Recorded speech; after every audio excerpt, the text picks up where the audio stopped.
दुई दिन हेलाणी अंधार रे दिन काटुंट 150 रु अधिक उपभोक्ता ट्रांसफॉर्मर पोड़ी जाइथिबारु महाकालपड़ा डिया राजगढ़ गाँ लोकंकु गरम गुळुगुळी सढ़ाक पड़ुछि। गाँ मुंडरे थिबा विद्युत ट्रांसफॉर्मर चारिपट मुकुला तेणु अनेक समय गृहपालित पशु सेठाकु पशिजाई मृत्यु मुखरे पड़िबा सहित बारंबार ट्रांसफॉर्मर पोड़ी जाउछि किंबा अचल हो जाउछि, जहाँफल पूरा अंचल में दिन दिन धरी विद्युत सरबराह विच्छिन्न हो पड़ुछि।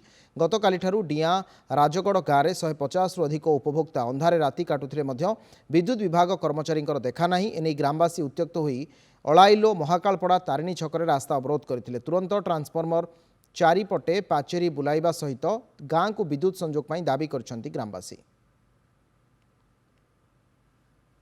हम 3 दिन है लाइन कट हो फ्यूज बार बार जाऊँगी ये फोन कले लाइन वाला फोन उठौना एमती बार बार हो तेणु काली फोन कर तेणु आम बाध्य रास्ता रोक करूँ।